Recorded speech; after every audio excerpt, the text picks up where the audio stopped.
Late on July 4th into the morning of July 5th, 1776, the HMS schooner George, on a reconnaissance mission, was captured by Patriot forces at the convergence of Newark Bay, the Arthur Kill, and the Kill Van Kull. This is the true origin of the Independence Day fireworks celebration we enjoy here in the States. On July 4th, the Declaration of Independence final draft was approved. Though it wasn't ratified until August 2nd, the night of July 4th, going into July 5th, the first naval victory by the Continentals happened in Newark Bay at the convergence of the Arthur Kill and the Kill Van Kull.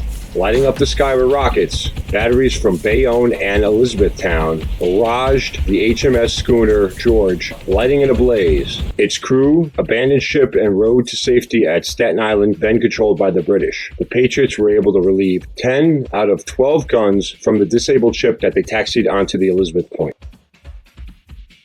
The siege of Charleston was a 6-week affair pitting Sir Henry Clinton and his massive 11,000-man army supported by Vice Admiral Marriott Arbuthnot and his 4,500 sailors manning 19 warships accompanied by 90 transports against Major General Benjamin Lincoln's garrison of soldiers and sailors. General Lincoln surrendered the city and its trapped 6,500-man complement. This was arguably the worst American loss in the War for Independence, only comparable to the British storming of New York 4 shy years prior. The American defeat at Charlestown, then called, would lead to an extreme second partisan battleground. This time, Tory vs. Patriot would spill over from the southern backwoods. However, unlike the partisan guerrilla war fought in New Jersey, the contested southern front relied on more independent guerrilla tactics. This in order to slow the advance north by General Cornwallis, who took command after Sir Clinton returned to New York via ship. The latter, in New Jersey, used guerrilla tactics attempting to starve the huge British force in New York and comprised of more regular-style militia units. This while throwing the British off George Washington's scent, allowing him to preserve the Continental Army. After the battle, General Washington wrote to Rhode Island Governor William Greene about Colonel Angel's Rhode Island Regiment.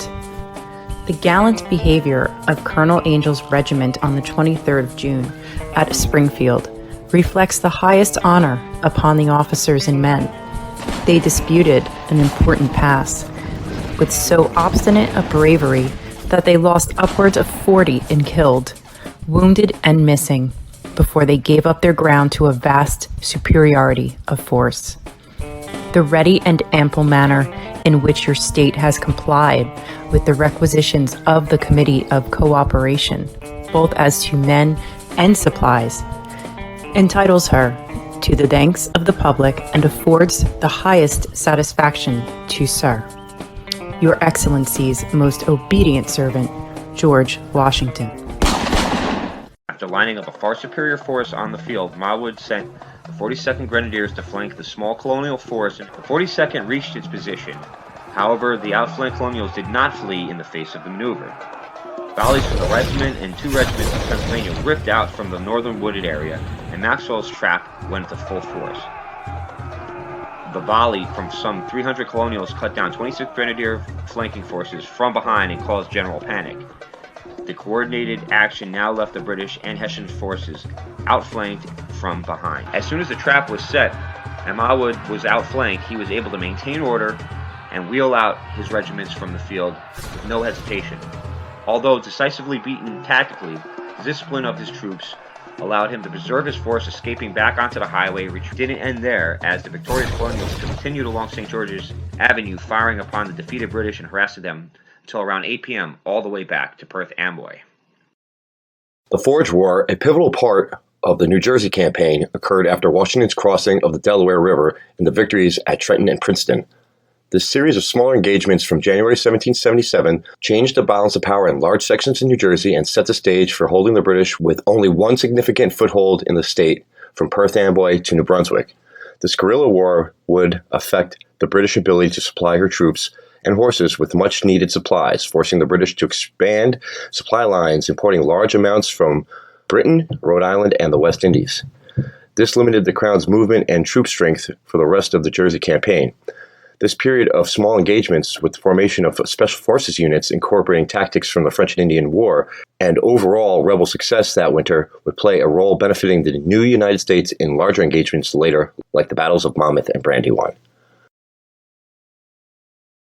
So in the last short on the Forge War, I mentioned tactics from the French and Indian War. What did I mean by that? First, I'd like to note, especially early in the war, We were also at war with certain tribes and confederations. Battles against these nations were fought in a similar way to the French and Indian War. And units like the Jersey Blues were prepared to be a light infantry shock unit in force in both accounts. And they showed themselves to be rather good. This is where you see an example of tactics from two different wars melding into units that perform sometimes well, sometimes poor in both respective, or sometimes a mixed bag. But for the Continentals, it seemed to work out copacetic. Hessians and Loyalists entered Westfield ahead of Cornwallis on a mission of retribution. Later joined by the British regulars, they continued sacking the town, camping the area in a diamond through the farmlands of Charles Clark, David Clark, Ephraim Marsh, Moses Marsh, John Meeker, and Moses Ross. A large portion of housed 13,000 troops spent the night in Westfield feasting. Saw the transport of the booty taken from Westfield through Galway en route to Port Amboy. Militia would harass this overladen column in the following days, most notably at Spangtown. Before the British withdrawal from Westfield the next morning, the invading army desecrated the First Presbyterian Church of Westfield, slaughtering multitudes of livestock within it for a victorious banquet the night of June 26th. And they relieved the church of its bell, the bell that they would take back to New York as a prize. Known for its splendid, unique ring, once rung on the first Sunday in New York, a British captive from Westfield, lawyer William Clark, heard his hometown bell and made his fellow captives aware that Westfield had been sacked, for that was the Westfield bell.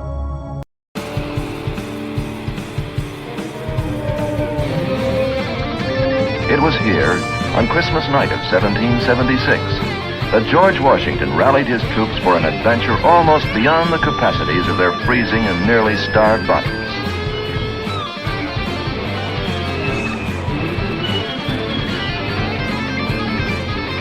Against all odds, they managed to cross the ice-jammed Delaware River in fragile open boats to the New Jersey shore. There, in the chill silence, they reformed their ranks, and in the gray minutes before dawn, Washington's army attacked and annihilated the Hessian troops. In the chill silence, they reformed their ranks, and in the gray minutes before dawn, Washington's army attacked and annihilated the Hessian troops. Washington's army attacked and annihilated the Hessian troops. Hardcore in the house. This tune was written and sung in taverns around Manhattan in June of 1780. Artillery officer Major Samuel Shaw stated after the Battle of Springfield, "Nothing can surpass the spirit with which the militia turned out. It was Lexington repeated." 3 months after the failed invasion of New Jersey, the head of Clinton's intelligence office, Major John Andre, was hung after being captured in a plot between General Arnold and himself to cede West Point to the British. Major Andre was hung as a spy at Tappan, New York on October 2nd, 1780. Mourned by friend and foe alike, he met his fate honorably. His final words were, "I pray you bear me witness that I may meet my fate like a brave man." The British intelligence side of the Arnold scandal to cede West Point to the British was Major Andre. He was caught in plain clothes, thus found guilty of being a spy. Major Andre was the head of General Clinton's intelligence division, and through being friends with Arnold's wife when the British occupied Philadelphia, they were able to correspond and put together this plan. Andre was caught while Arnold escaped. The plan was foiled, and he was hung as a spy in Tappan, New York, October 2nd, 1780. He was quoted as saying, "I pray thee bear me witness that I have met my fate like a brave man." He was mourned by friend and foe alike.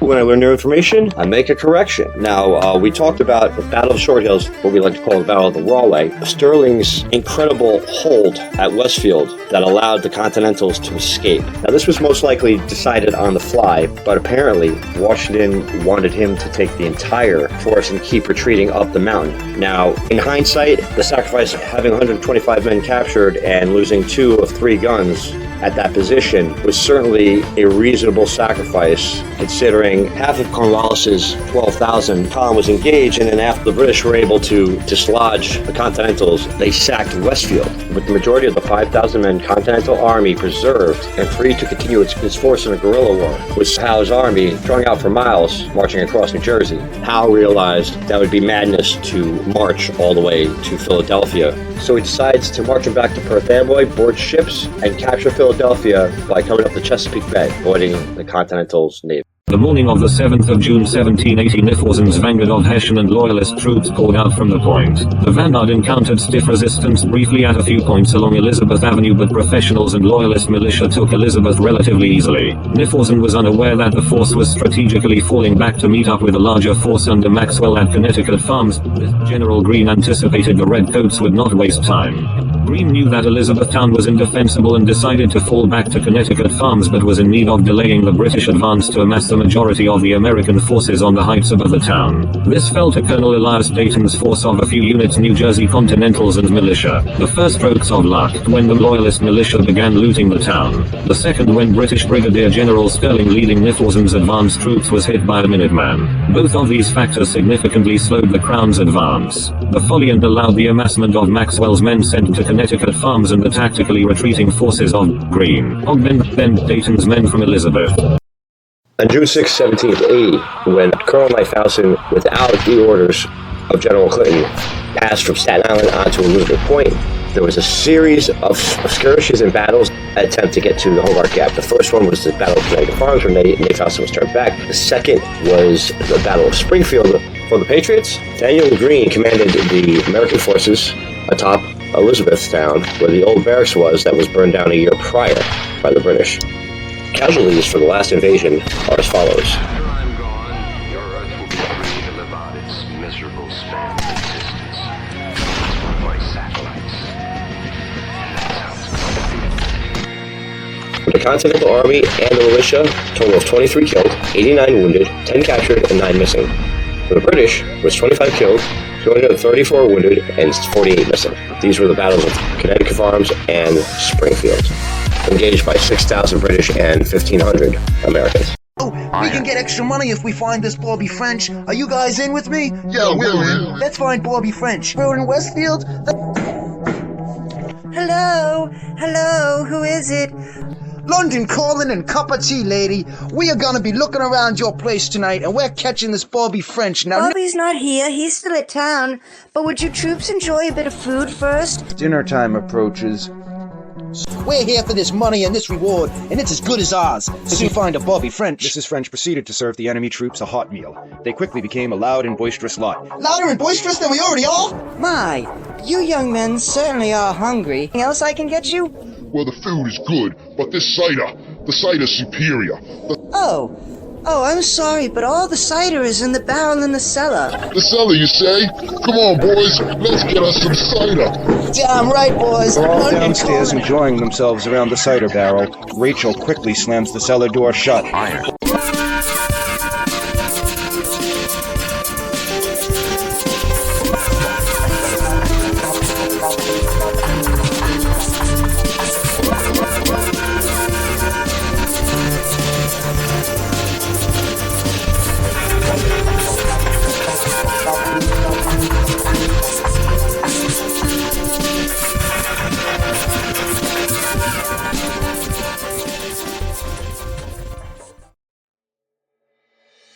Robert is still hiding in the barn, along with several unarmed, on-the-run members of the The Continental cellar, you say? Come on, boys, let's get us some cider. Rachel quickly slams the cellar door shut, bolting the troops in her cellar. Runs to the door, calls to Robert and the other Continental Army members, and under the point of their own seized weapons, the well-fed, half-drunk British were captured as prisoners of war. Cup of tea in London calling. Mount Hope, one of our 3 major iron mines, continues to yield high-grade ore. Interestingly enough, this iron is brought up to the deepest mine shaft east of the Mississippi. Winter gives way to the spring of 1781, and it finds Childenerals getting ready to take the field of battle. The French are now planning the routes to take. General Belleville takes different routes to and from New Windsor, NY to Rhode Island. General Washington keeps the expresses going and sends letters of planning and intelligence to the French and the Connecticut suppliers. 13 as spring goes by, the armies prepare to join up for action against the British in New York. More dragoons are used for the daily communications between Rhode Island and Washington's headquarters. Washington has only 2 dragoons for himself. The 14th of May is a good month for Childenerals. Despite the expresses and meetings, his unit's officers so hard work pays off, and by late May the regiment boasts 300 men. By the 31st of May, the regiment appears to be fully equipped. None of this has escaped General Washington. He writes to Governor Trumbull that Childenerals is to be under my immediate command. 15 The time to act has come. On June 6, 1780, when Colonel Knyphausen, without the orders of General Clinton, passed from Staten Island onto Elizabeth Point, there was a series of skirmishes and battles that attempt to get to the Hobart Gap. The first one was the Battle of Connecticut Farms, where Knyphausen was turned back. The second was the Battle of Springfield. For the Patriots, Daniel Greene commanded the American forces atop Elizabethtown, where the old barracks was that was burned down a year prior by the British. Casualties for the last invasion are as follows. I'm gone, your Earth will be free to live out its miserable span of existence. One of my satellites. For the Continental Army and the militia, a total of 23 killed, 89 wounded, 10 captured, and 9 missing. For the British, it was 25 killed, 234 wounded, and 48 missing. These were the battles of Connecticut Farms and Springfield, engaged by 6,000 British and 1,500 Americans. So the friggin' manimal that this dude was, and he was a school teacher, mind you. That's how school teachers were back then. He takes a musket ball at the Second Battle of Monmouth Courthouse. Barber sent out with General Sullivan to raid the Iroquois. He gets wounded a second time at the Battle of Newton. So Barber he's going through battles, Springfield. And he's one of the senior officers in Washington's army on the way down to Yorktown. He gets wounded the third time in battle. As Barber was a key aide to General Lafayette, the charge to take the redoubt that forced Cornwallis to surrender his entire British Southern Army in Yorktown, he led that charge. He was part of the lead of that charge, and he took a bayonet to the leg. He still came back to duty. How did they kill this man? They didn't. There was a freak accident. They were clearing woods along a road. The 2nd New Jersey Regiment, and a tree hit him. What?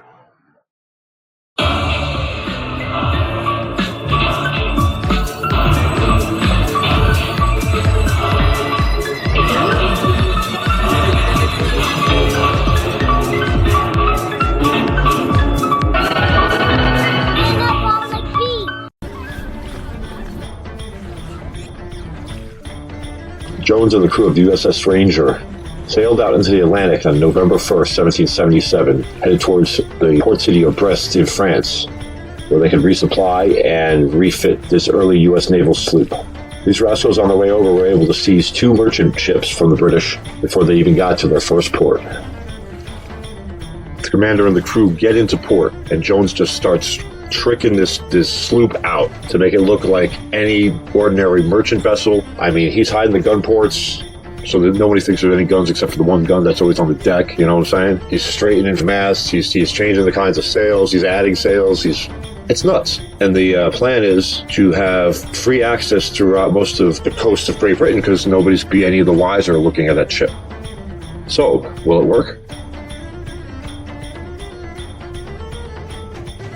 On April 10th, 1778, John Paul Jones and his crew of 145 sailors aboard the American sloop Ranger left the port of Brest in France. After refitting more like a British merchant vessel, the Ranger had much more freedom roaming the waters around Great Britain. It took but 12 days for the Ranger and her crew to make John Paul Jones infamous in the British Isles. With murmurs of mutiny rumbling under decks, Jones knew the only thing to appease his crew was booty.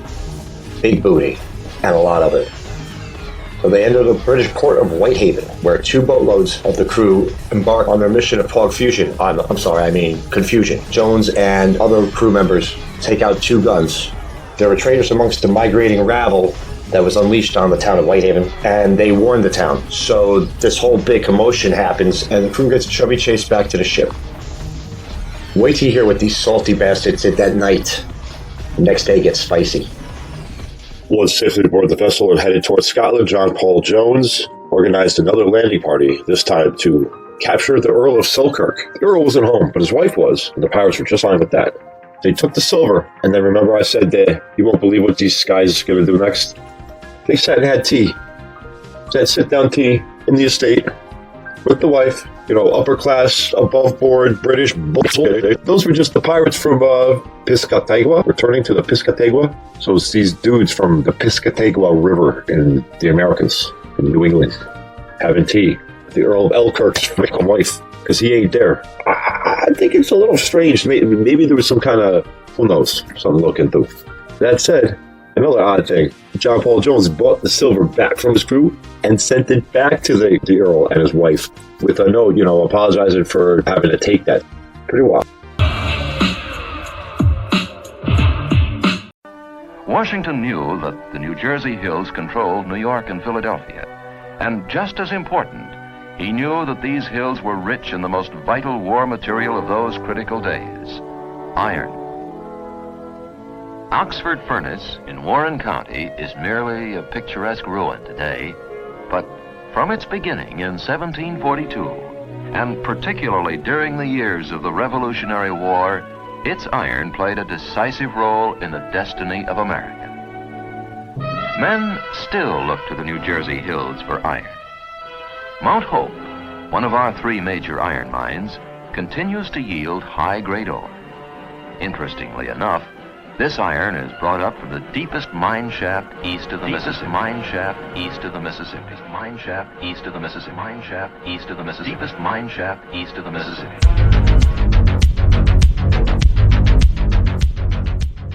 This treaty, signed on September 3rd, 1783, between the American colonies and Great Britain, ended the American Revolution and formally recognized the United States as an independent nation. The peace process brought a nascent United States into the arena of international diplomacy, playing against the largest and most established powers on Earth. The 3 American negotiators, John Adams, Benjamin Franklin, and John Jay, proved themselves ready for the world stage, achieving many of the objectives sought by the new United States. 2 crucial provisions of the treaty were British recognition of the United States independence and delineation of boundaries that would allow for American Western expansion. The last page bears the signatures of David Hartley, who represented Great Britain, and 3 American negotiators who signed their names in alphabetical order. The United States and British representatives signed at least 3 originals, 2 of which are in the holdings of the National Archives. On one of the signed originals, the signatures and wax seals are arranged horizontally. On the other one, they are arranged vertically. In addition, handwritten certified copies were made for the use of Congress. Happy 4th. Last battle of the American Revolution. The unsung hero from the battle over the Railway. The Battle of Short Hills. Captain Shreve, the first commander to re-enter Westfield after the destruction of 15K British and Hessian plunderers, wounded during the victory over the last renegade unit of pine robbers. This police action is considered the last action of the American Revolution and absolutely the last battle of the New Jersey Civil War.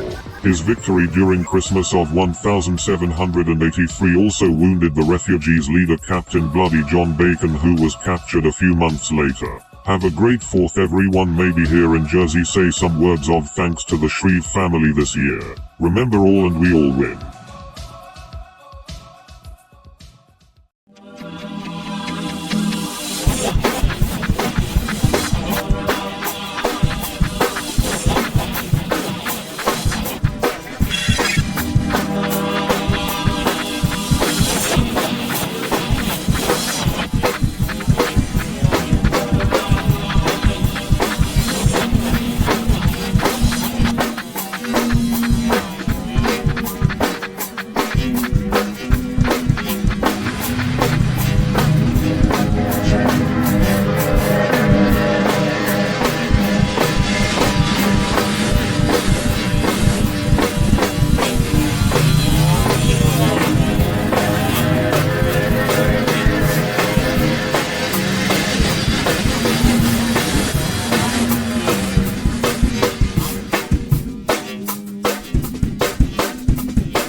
It's the 1760s, Elizabethtown, New Jersey. A man of lineage from a founding family of the East Jersey colony has continued his family's prosperity, attaining much land in the colony, owning vast amounts of land in Elizabethtown tract, running the city's largest orchard and cider mill in what's today's Linden, New Jersey. Hey, that's where I'm from.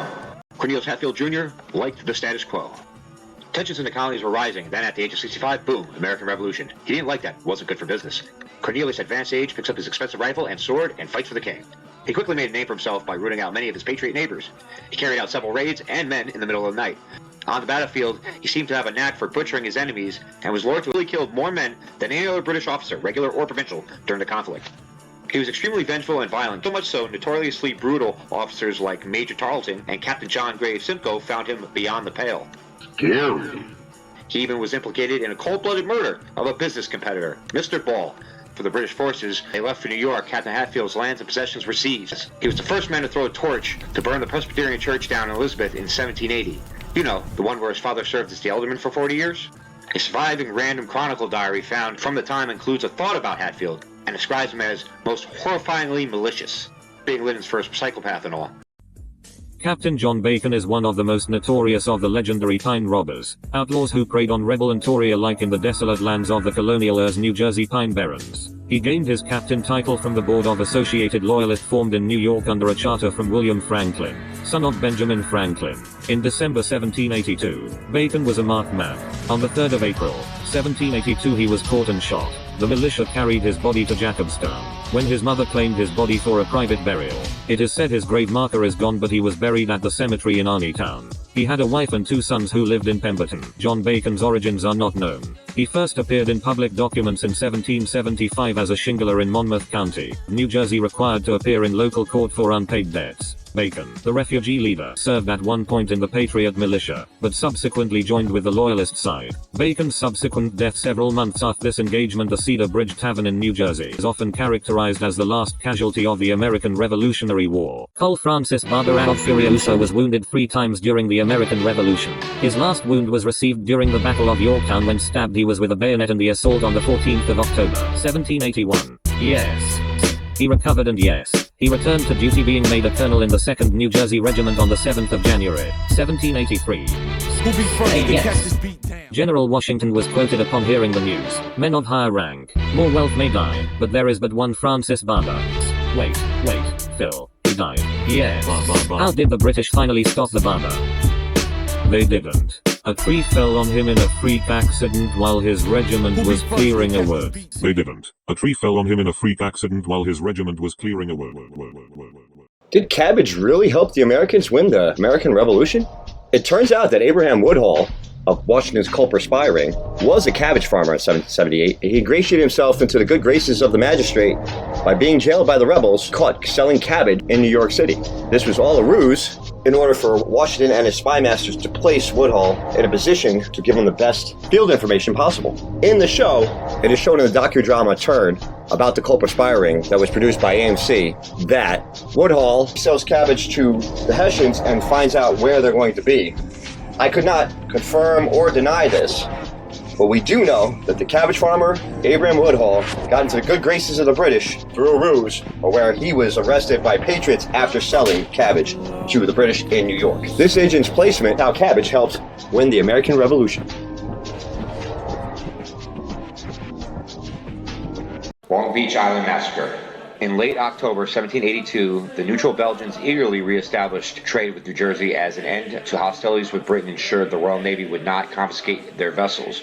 A Belgian merchant vessel on its way to the Caribbean became stranded upon the shallow shoals of Barnegat Bay while coming into port to resupply and trade goods with the New Jerseyans. A loyalist sympathizer joined a cruise of a rogue galley Alligator to offload the cargo from the Belgian cutter a little more than a half nautical mile from the inlet shore. This sympathizer sought Bloody Bacon out, and at their evening clandestine meeting planned a raid to take control of the salvage operation and obtain its loot.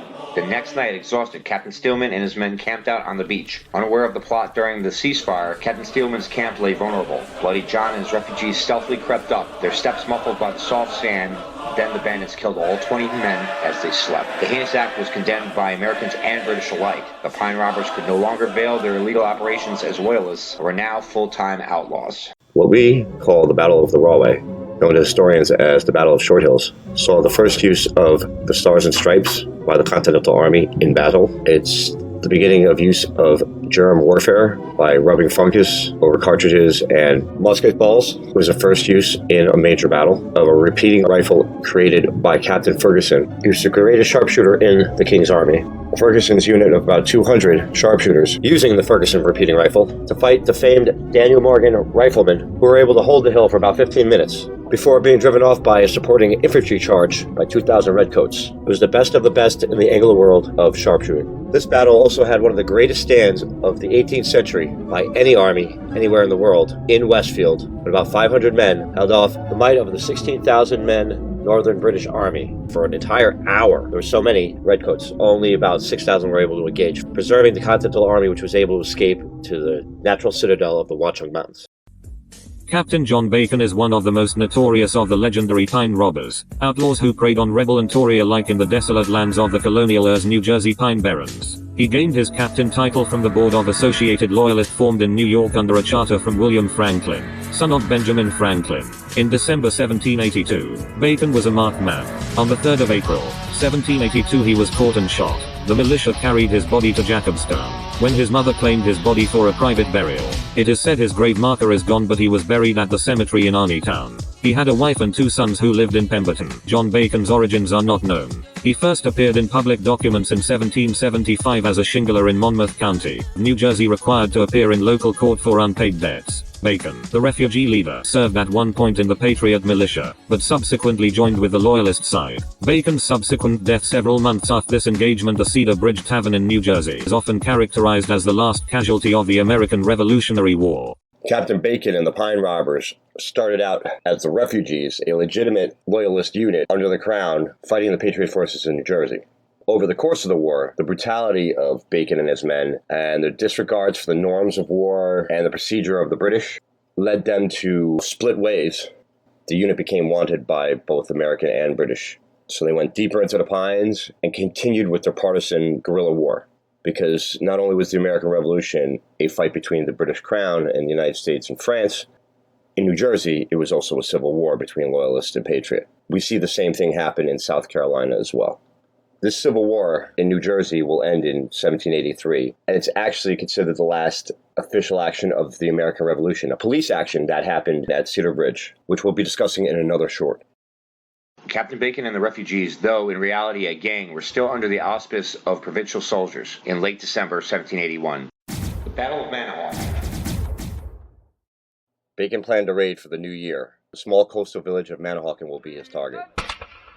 Bloody John and the refugees intended to raid the town. Patriot Pineys got wind of the attack on December 30th, 1782. Taking command was Captain Randolph, and forces were raised in the defense of Manahawkin. The next morning, the Pine Robbers, around 40 strong, arrived by way of Barnegat. Attacking before Captain Randolph's militia were set, they killed one man, Lines Pangborn, and wounded Sylvester Tilton.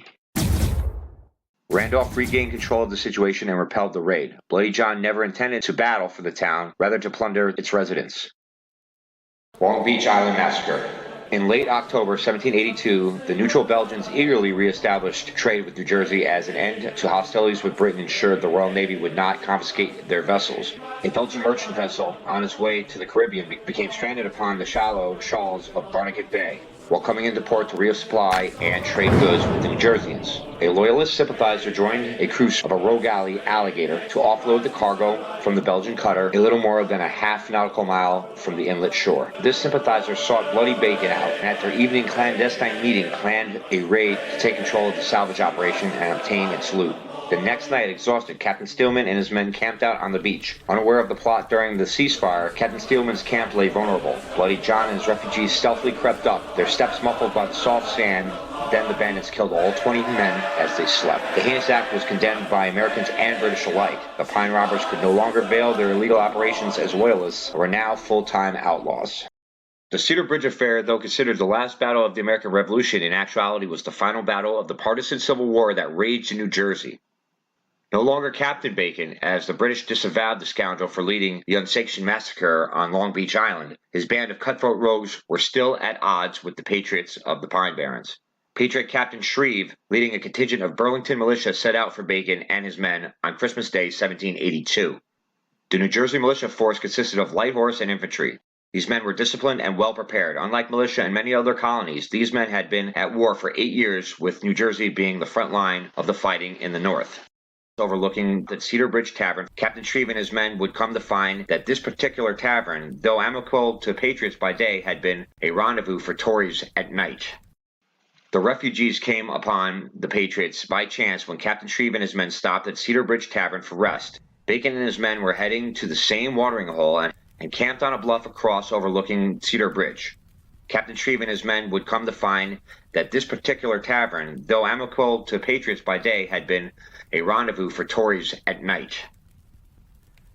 As the militia was at rest, Bacon and his cohorts barricaded the bridge. Now alerted, Shreve and his militia came upon Bacon's defenses. The refugees opened fire, wounding Shreve and 3 of his men. Undeterred, Captain Shreve ordered a full-scale assault. The Burlington force proved superior, wounding Bacon and 4 of his men, and was about to overtake the whole when the Burlington militia was attacked on its left flank. The locals were Loyalist sympathizers. In the confusion, the injured Bacon and a handful of other criminals escaped.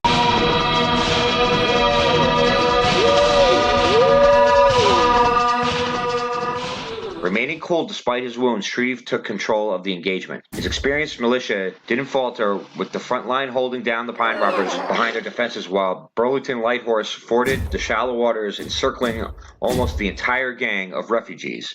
This while simultaneously diverting some infantry to the left flank, quickly overrunning the locals, who immediately surrendered. A few months later, Bacon, who had a bounty of 50 sterling on his head, was found in a tavern by Captain Stewart, where he was mortally wounded and his body was desecrated, thus ending the infamous career of the Pines Barren rogue, Bloody John Bacon. Bloody John was the last recorded casualty of the American Revolution. Hear the scream coming over the palace. The devil's out, it's a hell of a time. A quick stance between myth and fate. New Jersey was first settled as the 2 colonies of East and West New Jersey, respectively. In these early days, one could say the border cut from the ocean to the Delaware River and was defined by an ancient pine forest, a tree line that demarked the extent of the Northern American glacier 10,000 years prior during the Ice Age. Providing the lumber that would build New Jersey over the last 350 years, this still formidable wood has a rich history and lore, from abandoned villages, the specter of the devil, to the last actions of the American Revolution. This brings us to the story of the infamous Loyalist Captain Bloody John Bacon and his band of pine robbers. New Jersey and South Carolina were the regions of the most partisan battling during the American Revolution, and were more of a civil war rather than a fight against Imperial Britain. The intensity and viciousness of the war here was far above anything seen until the American Civil War, and the pine robbers could be likened to the James Gang, as they were a partisan guerrilla movement that continued after hostilities ceased in the respective wars.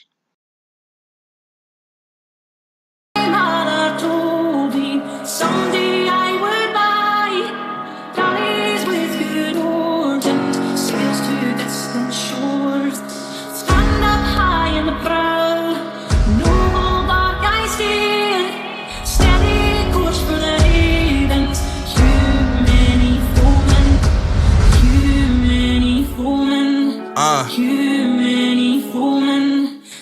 Tens of thousands on my right, thousands by my side. War between good and evil, watching our fists collide.